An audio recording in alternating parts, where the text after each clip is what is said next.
Now, the introduction of the masking panel is one of the biggest updates that Lightroom has received since it was launched, and it's easy to see why. Because the ability to isolate your adjustments to a very localized area of your frame, whether it's a range of light, color, or a specific subject, this is key to higher quality image processing and thus higher quality final prints. So today I like to talk about one of my favorite masking techniques, and that is the Luminance range selection. Now, this is probably the most powerful selection method in the masking panel since it creates a selection, or rather a stencil, based on the lightness value of your pixels. And that is not something you can accurately create by hand. So essentially, you choose a lightness range, whether it's your highlights, shadows, or midtones, and Lightroom will automatically single out every pixel that falls within that lightness range on the value scale. So it's a fully automated way to create that selection. And that selection, it can be used for so many different adjustments here in Lightroom. Now, I've been using Luminosity masks over in Photoshop for well over 15 years now. And one thing I can tell you for certain is that the flexibility, accuracy, and quality that this selection method gives you is absolutely phenomenal.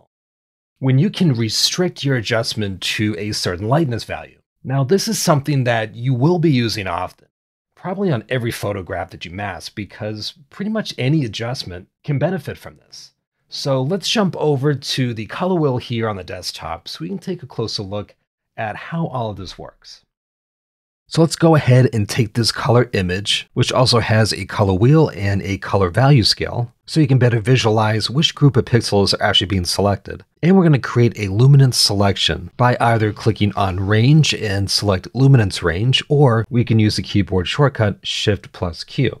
I'm going to take my eyedropper tool and select the brightest pixels in this image, so I'll click right here to give me a selection of just the brighter pixels. Now, don't worry about exactly what I'm doing right now with the eyedropper or with the luminance range slider up here, because we'll go over these controls in a minute. Right now, I just want you to focus on how this selection works and why this mask looks the way it does. So I've created a luminance selection based on the lightness value of this image. Notice how the red overlay is only highlighting the brightest parts of this color wheel and the brightest parts of my photograph here, right around the sun, some highlights in the sky, and then a few reflections here on the rock. Now, if we look over here on the adjustment panel, up here we have the options for our luminance range selection. We have this value scale, where we can see this restriction in action. Right now, I'm restricting this slider to the brighter parts of this value scale. If you can't see it now, let me turn on the luminance map for a second to better visualize which pixels are getting selected,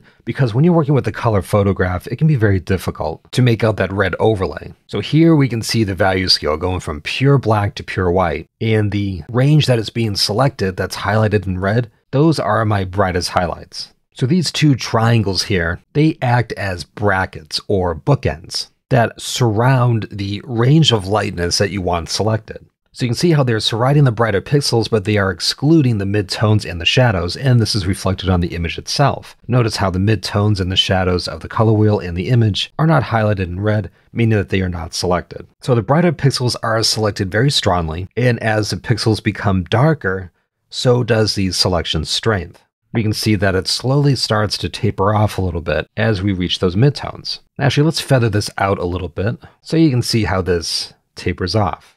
Okay, so let's turn off the luminance map so we can see the color image again. Now, if we were to invert this or flip this and decided, you know what, I want to select my darkest shadows instead. So I'm going to take my eyedropper here and I'm going to resample to select my shadows. And we can see that the overlay is now selecting the opposite end of the value scale and the opposite end of the color wheel. We can see that my deeper shadows here are highlighted in red, and that's reflected in the image as well. So now I'm doing the exact opposite. We can actually see this change in action. Watch what happens with the red overlay as I take this selected range and move it more towards the midtones. See how that overlay is moving as well? So as I am changing the selected range of lightness, the overlay or the selected area of my photograph is changing as well. Now you may notice that the red overlay, the content of the selection itself, it kind of mirrors the content of the photograph. You can see this better if we switch the overlay to white on black. And let's move this from shadow to highlight. A very broad highlight selection. Okay, so looking at the actual photograph here, we can still make out like a rough etching of the content of the photograph. And the reason why the luminance selection somewhat resembles the photo is because light is what makes up our photograph in the first place. That's all a photograph is really. It's a map of light. We have pixels that are bright and pixels that are dark. So when we create a luminance selection, which then becomes our mask here, that selection is based on the lightness value of each individual pixel. And the value of each pixel changes from pixel to pixel. So in other words, there is some level of contrast between each individual pixel that makes up your photograph. Whether we are selecting the darkest shadows, the brightest highlights, or any tonal range in between. So what we're doing here is we are creating a transparency map or a selection map based on the lightness value of each pixel in the image. So while this is not a direct copy of the actual content, it tends to resemble the content because the selection we are creating here still retains that relationship of value or that contrast of lightness between each pixel. So if we're selecting the brighter highlights like we are right now, and let's zoom in close, we can really see this. Let's zoom into this rock right here and we can start to make out each individual pixel of the photograph. Now we turn the overlay off for a second. We can see right here that this pixel is lighter than the pixel next to it or the pixel on top of it. And when we bring the overlay back on, that relationship, that contrast is still there. This pixel right here is selected more than the pixel above it because it has that brighter value. So whereas selecting the highlights, and since that pixel is lighter, it's selected more strongly because it contains more of the highlight range we are targeting here with this selection. So the big point is the mask will often mimic the content of the photograph because the contrast, the lightness relationships between each pixel, that relationship is still there when we create a mask from that selection. Now, if we were targeting the shadows, let's bring this down here and let's select our shadows now. And let's zoom out to fit. We can see that relationship is still there, but we're just seeing an inverted transparency map since our goal now is to select the shadows more strongly. So the darkest pixels of the image will be the brightest parts of the selection, and that's the mask. But that lightness relationship between each pixels, the contrast, is still there, which is why we can still make out the content of the photograph, just with inverted values. So that is the general idea behind selecting pixels of a similar lightness value or luminance. In other words, the lightness, specifically the contrast of lightness between each pixel, that is what makes up your photograph. That is the bare bones foundation of any photo. It's not about color or rather hue contrast. That's certainly part of the visual interest, but in order to have that color, you need lightness. So this is your map of the lightness values and how the different ranges interact and contrast with one another. So it makes sense that a selection based on lightness will mimic the content of your photograph. Okay, so now that we've established that, you may be wondering, why would you want to select a pixel based on the lightness value to begin with? What's the practical use of restricting your adjustment to these certain lightness values? Well, as you'll see in the remainder of the lesson, there are many fantastic reasons for that. And let me tell you, the luminance range mask here is probably going to be the method you use the most because almost any adjustment or any mask can be enhanced by restricting it to certain groups of lightness, especially your manual selection methods. Because these methods will select all lightness values within a defined area that you draw out. And most likely, you would want to remove, or at least reduce, a specific adjustment from at least one range of lightness. So this is one of the easiest ways to enhance the quality of your adjustments and just make your image look more professional, polished, and natural. So let's jump back to the desktop and I'll show you a few examples of that. For example, when you add a vignette to your photograph, actually let's do that really quick. Let's jump over to a working image. Let's add a new radial gradient. Let's throw it over the entire image here. Go over to exposure and bring that down by about 1.5 stops. So we have a pretty heavy vignette here.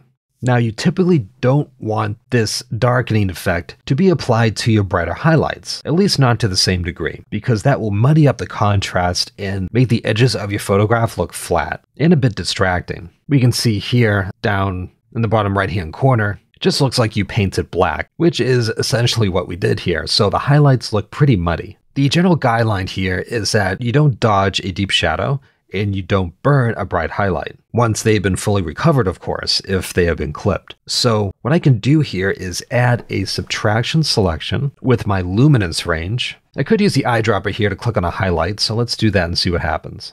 Let's get my color overlay on, hover over the luminance range, and we can see which pixels are being pulled from that mask, that vignette. And that's a bit too broad, so let's scale back on that. Something more like this, and that's looking a bit better. So let's take a look at the adjustment, turn the overlay off, do a quick before and after of that luminance range subtraction. See how much better that vignette looks now that we've removed it just from those brighter highlights. Definitely looks less muddy and less distracting. Actually, that's still a pretty heavy vignette, so realistically, I would probably not drop it by a stop and a half. Maybe only 3/4 of a stop, just so I can retain some contrast here on the grass. Before and after. Okay, that's looking better. And if we can isolate the luminance range, that's really improved the contrast and quality of that vignette. So that's one of the many examples of how a luminance selection can greatly enhance your existing masks very quickly. So now that you understand how a luminosity selection works here, at least generally, let's discuss how to control your luminosity selections with all of the great options here in the right panel. And then we'll go over a few more examples of how this selection can enhance your images. Okay, let's first delete this vignette and create a new mask with luminance range. Now, when you add a new luminosity selection, you have this slider here, which allows you to adjust the range of lightness that you want to select. It goes from 0 to 100, 0 being pure black and 100 being pure white. Now, over in Photoshop, this value scale is represented from 0 to 255, so that range is condensed a bit here in Lightroom just to make it easier to use. Now, you're still working with the same tonal range. It's just now split up over only 100 parts or 100 groups, as opposed to 255. So right now, as you can tell by the color overlay, everything is selected because the entire tonal range is selected here in the value scale. Those bookends we discussed earlier, the left one's set at 0 and the right one's set at 100. So every lightness value is now fully selected. So the goal here is to move these brackets around to select a portion of lightness from your complete tonal range here. Now, before we get started, I would recommend, if you're using the color overlay like I am right now, to enable the luminance map here by ticking this box. What this will do is convert your image to black and white temporarily, so you can better evaluate where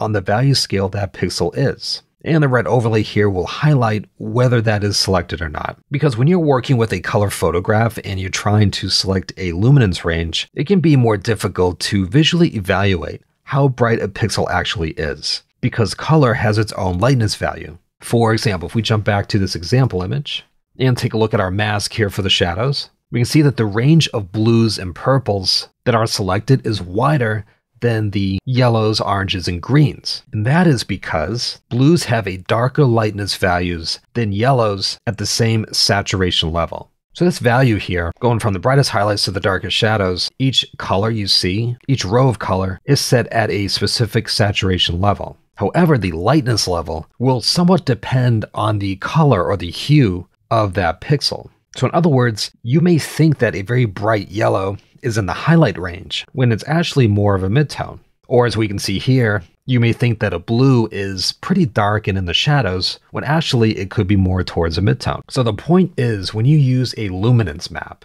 to remove the color from the image and instead work in black and white, you can't see it now because the overlay is over everything, but if we bring the selection in, we can see the image has been converted to black and white. It's a great help here because it can give you that true lightness map without the distraction of color. So the next step here would be to narrow down your range for selection. So let's say I want to select my midtones to add some contrast. This is a very common adjustment because the midtones can take additional contrast better than the entire tonal range. Because when you add contrast to your image, your darks get darker and your highlights get brighter. That's contrast in a nutshell. So when that is added to your entire tonal range, you'll most likely clip some detail, because you're taking your deepest shadows and making them darker, and your very bright highlights and making them brighter. It all depends on the image, of course, but typically you'd want to not add contrast to the extreme ends of your tonal range. So instead what we can do is take this luminance selection. I'm going to take my shadow slider, bring that in a little bit. So I am excluding this range right here between pure black and number 16 on the value scale. Then I take my highlight slider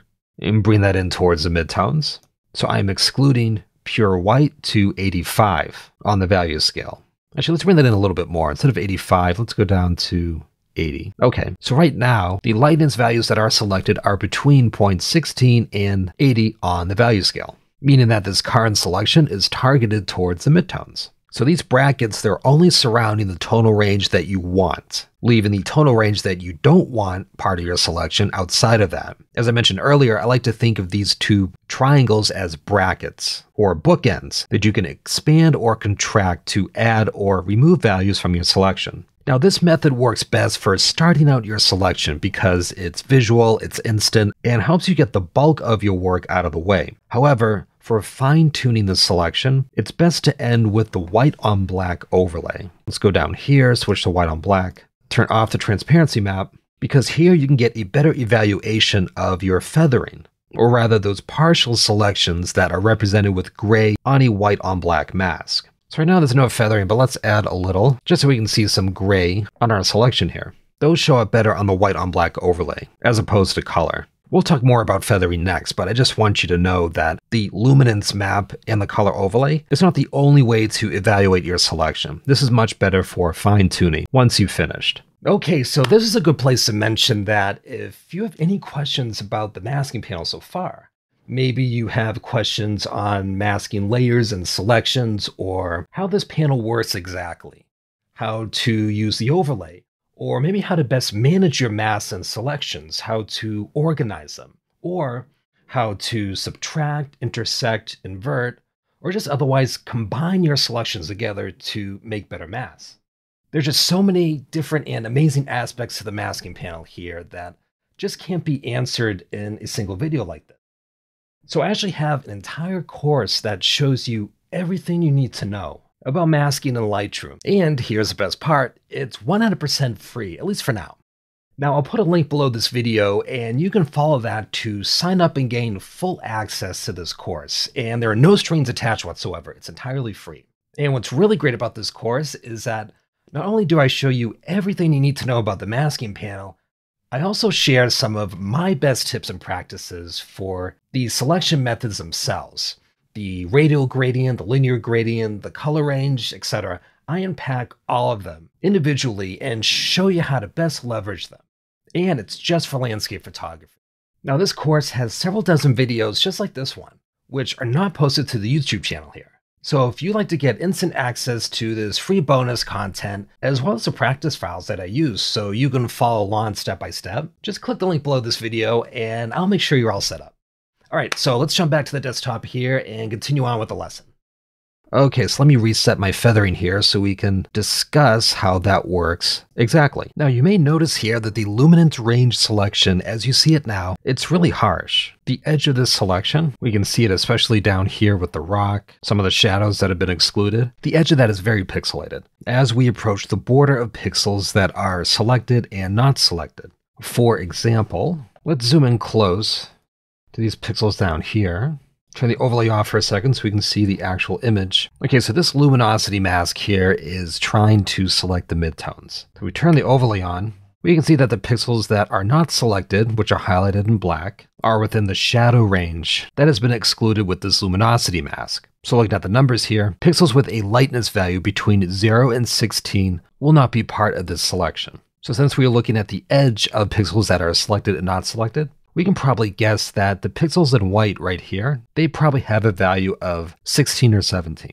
So pixels that are on the very cusp of our range, and the pixels that are not selected, which are highlighted in black, are probably just outside of that range, maybe a 14 or a 15 lightness value. So on paper, this logic makes sense, right? Because we are isolating a specific range for adjustment. So naturally, there's going to be a cutoff between selected pixels and not selected pixels. But watch what happens when we actually make an adjustment using this luminosity mask. Let's zoom back out to fit, turn the overlay off, and I know we want to add contrast, but just to demonstrate why this mask won't work, I'm just going to increase the exposure by, well, let's say 3/4 of a stop. Now looking at this image on face value, something just seems off, right? Things became a little more pixelated. We've lost some texture and contrast, and something just doesn't seem right. But if we zoom back in very close to this rock here, we can actually see this pixelation become more prominent. If we switch back to the mask overlay,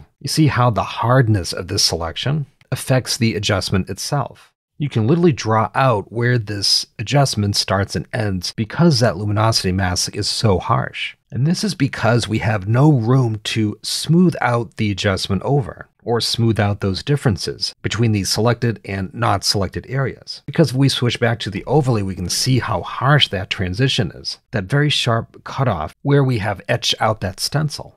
Now this may be okay for other masks as we went over with the brush tool. Sometimes you need a hard mask like this, a hard selection. But for a luminosity selection, this will not work about 99% of the time. You need some feathering in place in order to smooth out that transition. So thankfully, the luminance range comes with a feathering zone that you can set manually. Now we've talked a lot about feathering in previous lessons, especially the lesson on the brush tool, but for the sake of luminosity masking here, your feathering zone will be determined by the adjacent values to the lightness range you set up here. So in other words, pixels that have a lightness value that are directly before and directly after your set range here, that is your feathering zone. So let me show you how this actually works because it's much easier to visualize than to explain it. Okay, so this bracket we've created here, between this point and that point, this is selected at full power. So these are the pixels we want fully selected. However, if we take this left triangle, not the bracket, but the triangle, click and hold, drag that towards the left, notice how that pixelation starts to go away, and we start introducing those gray pixels, or rather those partially selected pixels. If you remember from our previous lessons, any pixel that is highlighted in gray when you're working with the white on black overlay, that indicates it is partially selected. So when you introduce those partially selected pixels to a luminosity mask like this, you are introducing feathering. You are starting to taper out the effect over those adjacent values. So let's zoom out to fit here so we can see this over the entire image. Before the feathering, and here it is after the feathering. So the mask is getting smoother. Now let's do the same thing for the highlights. Let's take the right triangle and move it towards the right.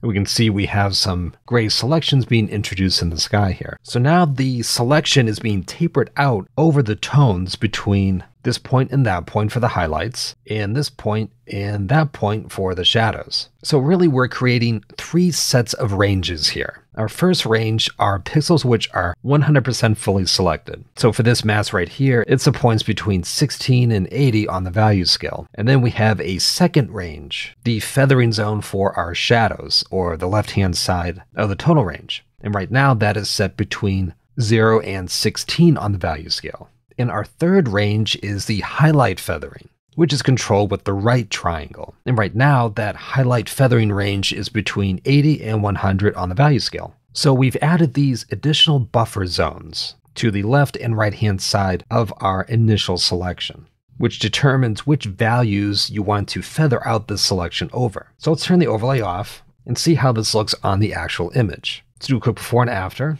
This is before the feathering, and here is after the feathering. So looking at the entire frame like this, that updated mask now looks so much better with that additional feathering. So because we no longer have that harsh edge along the border of our selected range here, you can really see how this selection has smoothed out and looks much more natural. Actually, if we jump over to another image with our value scale, you can really see it in action. So I'm going to create a new mask, luminance range. Let's select the midtones again. So here is a pure white and black selection where the pixels are either 100% selected or 100% not selected. So no feathering. Now let's introduce some feathering for the shadows by determining the tonal range you want to feather this adjustment out over, and repeat the same thing for the highlights. See how much smoother this selection is? Especially when we look at the tonal sphere here. All those gray pixels that we've added has smoothed this selection out over a larger area, which translates for more natural looking adjustments. Okay, now we've already gone over the benefits of feathering out your selection, so I won't dive too deep into the relationship between gray pixels in your mask. That's a topic in of itself, and I have another video that's dedicated just to that transparency map, as I like to call it. But for the luminance range here in particular, those gray pixels are very helpful because any adjustment you make to a specific range of lightness, whether it's a color or a tonal adjustment, it's going to look very unnatural. if you don't feather it out over those adjacent lightness values, at least for the majority of your adjustments. Okay, so earlier I said I wanted to adjust the contrast of the midtones. So let's go ahead and do that. I'm going to bring my whites up a little bit and bring my blacks down a little bit. Not too much, but just enough to give it a little boost of interest.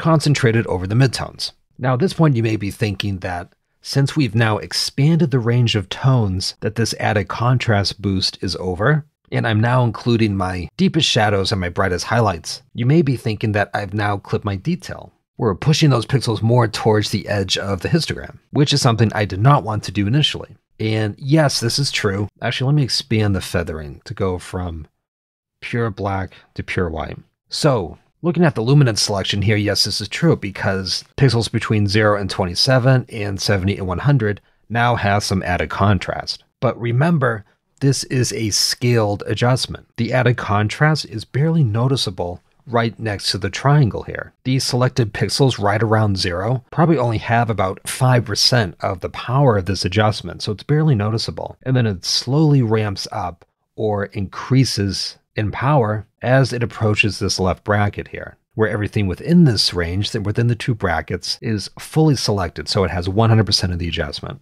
So yes, technically I'm including pixels that I don't want to have added contrast, but if we look at the actual histogram as I turn this mask on and off, we notice that there are barely any pixels added to the very immediate left and right hand side of this histogram. Actually, even better, if we turn our clip detail warnings by pressing J, this before the mask, and here is the after. So although we've added a lot of contrast to the midtones, we are barely blowing out additional detail. Actually, we are clipping no additional shadows and just a little bit of the highlight.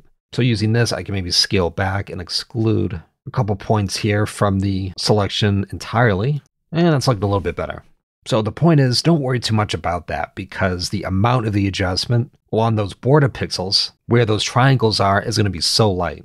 Now you can always come back to your luminance range here and make retroactive changes, like I just did. You can maybe narrow down the amount of pixels that have the adjustment at full strength. We can bring in the feathering to narrow down that zone as well. You can also move this entire selection up and down the value scale as a whole, including your feathering range, which will retain the distance or the width of your ranges here. So that's very handy to see how a different set of pixels react to a specific adjustment and allow you to really fine-tune where you want the majority of your selection to be. And that's the best part about this luminosity selection, is that you can always redraw the selection based on how the adjustment interacts with your photograph. And Lightroom has made everything so visual, so you can instantly see how changes look in real time on your photograph. So if I wanted to concentrate this adjustment over my highlights, I can move this up, expand this out a little bit more, bring in my shadow feathering, and each change I make here will be updated in real time on the actual photograph. And at the same time, you're able to verify the exact tones that are being targeted. I can check my numbers here, I can turn on my overlay, switch to a color overlay to make those selected pixels really stand out. I can double check things up here with my histogram. So many tools here at your disposal. So as you can tell, a lot of thought has been put into how to make this practical, while also giving you the tools to evaluate the quality of your adjustment. Okay, so let's turn this mask off for a second. Now, another way to create a luminosity selection, instead of manually adjusting this range here, let's go and add another one, is that you can use your eyedropper, which comes up automatically when you add a new luminosity selection. And this is the preferred way if you want to use the lightness value to target a specific subject, such as the white trim and door of this cottage here. Instead of trying to guess where on the luminance range those pixels fall, I just take my eyedropper, hover over the area I want to select, and just click it. And now the strength of this selection is concentrated on wherever you clicked, or rather wherever you sampled. So the goal here isn't to select a specific tonal group, but rather find the tonal group that covers the object you want to select. So let's zoom in a little closer here. Let's go to 400. So now I've got the bulk of my selection here, and I can go up to my luminance range and narrow down to better isolate just the door and the rest of the white trim here. Now, instead of clicking to just sample one pixel, because that's exactly what you're doing here, you're just picking out one pixel to sample here, what you can do instead is select a group or a range of pixels. Then Lightroom will find the average lightness value for that range and then set your luminance range up here to be around that set number. So instead of clicking, you just click and hold and then drag to establish a box. And within this box will be your sampled area. So let's delete this luminance range, add a new fresh one. Click and drag over this door here and see what happens. Now that did a pretty good job. We may have to come in and restrict this a little further, but overall that was a pretty good selection. Now one thing you want to keep in mind when using this method is that you don't want to draw the box too big. Like if I tried to select the entire door area here, that's going to pull in way too many pixels to your selection. But the goal of this eyedropper here is to get the bulk of your selection out of the way, which is very handy because sometimes you can't really tell the actual lightness value of a pixel just by looking at it, especially when you're working with a color image. So instead of trying to figure out the exact range here by moving these sliders around, you can just click and drag to sample an area. And then you can come in later and fine tune this with the sliders. Or you can add a subtraction selection to remove pixels from this luminance selection. Okay, so before we move on to the next lesson on color range, I just want to take a minute here to explain how these controls work exactly. The triangles and the handles in particular, because they can be a bit confusing. You may be wondering, should I be just in the triangle or should I be just in the handle? So let's zoom out to fit, delete this luminance range, add a new one, and go over how these triangles and handles work. So the triangles here, the left and the right hand triangle, these actually control your feathering. And the handles here that pop up when your mouse hovers over the selected range on the left and right hand side, those control the range of values that you want 100% selected. Now, the reason why the triangle and handles are in the same place when we start a new luminosity selection like this, it's because all the pixels are already selected at full strength. If we just click once here to create a luminosity mask where all the values are selected from 0 to 100, we can see that all the pixels have been selected, so there's no room for a feathering zone right now. There are no tones left to feather out over. Everything's been selected. So right now there are two ways to narrow down the tones we want to select when we start out a new luminosity selection without using the eyedropper. Number one is that we bring the handle in. So I got my mouse here, I'm hovering over the handle, and I'm bringing this in to remove some shadows from being fully selected. And notice how the triangle or the feathering slider remains in place. So I come over here, do the same thing for the highlights, and now I've established my range of pixels that I want fully selected. And the points between the handle and the triangles, that is your feathering zone. So now after we've established that initial range of fully selected pixels, then we can come back to the triangle and readjust the actual feathering zone, like I'm doing right now. So that's one way to do it. And the second way, let me reset everything here. Instead of grabbing the handle, we can grab the feathering slider and bring that in, which will automatically push the range handle with it. So notice how both the triangle and the range handle are in the same place now. Same thing happens with the highlights. The handles move with the triangle because you cannot have the range handles, those brackets which surround the tones that you want 100% selected. Those cannot be outside of the feathering points, the triangles, right? Because that's a range within a range. So that wouldn't make sense. Your bracket range, your fully selected pixels, will always fit inside of your feathering range. So right now, we have no feathering and are just selecting this range at 100%. So after this, we can then take the triangles and expand them out to determine how many pixels we want to feather this selection over. So the takeaway point here is that the triangle and the handle cannot cross each other. The handles will always remain within the range established by the triangles. So the triangles need to stay outside and the handles need to stay inside. I've seen a lot of photographers get confused when they adjust this range manually. They grab the handle here and they start to stretch out the tones they want selected, and they see that the triangle starts to move with it, and they wonder why. And also they may grab the handle here and move it in, and wonder why the triangle stays put. It's not moving with the handle now. So just keep that in mind, that when you are making your range bigger with the handles, that triangle is going to move with it because the feathering needs to stay on the outside. But when you make that range smaller, the triangles stay put because you may not want the feathering to move with it. Okay, now if you ever wanted to reset your luminance range here, you don't have to delete the selection layer and add a new one like I've been doing. You can simply double click on the center here and everything will be reset. Now the mask won't be reset. If you have other selection layers or if you made any adjustments to the mask, those are going to remain intact. This is just for the luminance range selection layer. Now, one limitation to using the luminance selection here in Lightroom is that you're restricted to a continuous range, meaning that you cannot cherry pick multiple range groups to isolate. There needs to be a set start and end point to your range with no gaps in between. So for example, if I just wanted to select my brighter highlights here, I can't tell Lightroom to skip over my midtones and also select my shadows. It needs to be a continuous range of pixels. Now over in Photoshop, that is something you can easily do with the more advanced selection methods, but there is a way to create that effect here in Lightroom, and that is by either adding or subtracting additional luminance selection layers from our base here. For example, I have a luminance selection here for the highlights right now. I can go and add another luminance range and center this around my shadows. So the resulting mask, as we can see here, is my darkest shadows and my brightest highlights are selected and all of my midtones are excluded. And then of course this allows you to set your feathering independent from the other selection. So I can bring down the bulk of the selection right here, increase my feathering like this just for the highlights, and then jump over to my shadow luminance range and do the same thing. Move this up, expand this out. So your luminance masking here in Lightroom can get pretty advanced fairly quickly. And that's something many photographers forget you can do here, is that you can have multiple versions of the same selection method inside of the same mask. Or another way you can do this, let's turn this off and add another one.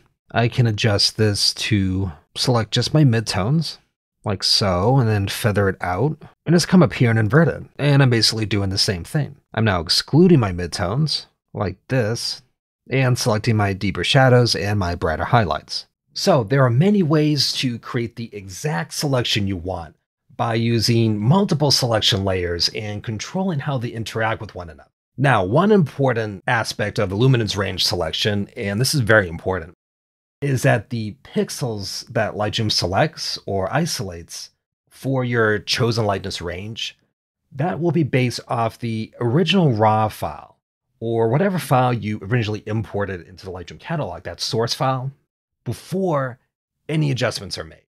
So if you made adjustments to the lightness or the color here in the Develop module, that will not be taken into consideration when Lightroom picks out those pixels for your chosen lightness range. Now, that may not seem like a big deal, but let's jump back to the desktop here so I can show you an example of when this can be an issue.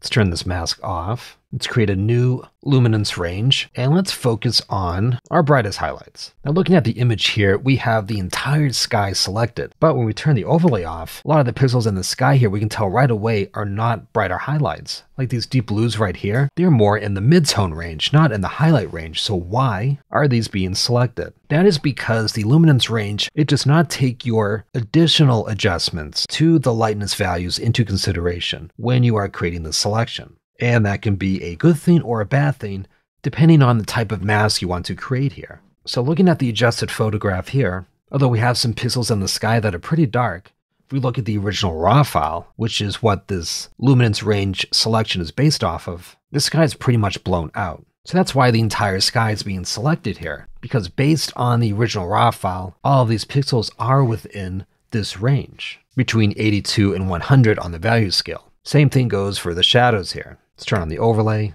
expand this out a little bit. You can see that a lot of this tree line here is being pulled into the selection. But when we look at the actual photograph, there's a lot of highlights along this tree line. So what's going on here? But if we look at the original raw file, if you remember, much of this tree line was in deep dark shadow. So that is why those details, those pixels, are being pulled into the selection. So for this tree line, if we wanted to create a selection based on the luminance of just the brighter pixels, just the highlights, it's not going to work here. If I take my eyedropper and sample this pixel right here, way too many pixels are being selected because in the original raw photograph, We didn't have those highlights. Everything was in pretty deep shadow. There were no different lightness levels like we see here in the process photograph. So for instances like that, a luminance range really isn't helpful. Now, over in Photoshop, since you are working with a non-virtual editor, Photoshop can take those adjustments into consideration when it maps out your luminosity selections, if you want it to. The difference here is that you have the option to either base your selection off of the original image, the raw file, or the process photograph. But here in Lightroom, you can only use a raw file.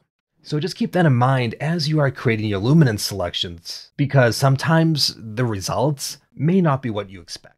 All right, so that's going to do it for this lesson. And remember, if you would like to download my entire course on the masking panel, as well as the practice files that I use in this lesson and the other ones, make sure to sign up through the link below this video, and I'll send you full access to dozens of free lessons, just like this one, that discuss pretty much everything you would ever want to know about masking in Lightroom. And it's just for landscape photography. I made this course as comprehensive as possible. There's no stone left unturned. So I really think you're going to enjoy it. All right, thanks for joining me for this lesson, and I will see you in the next one.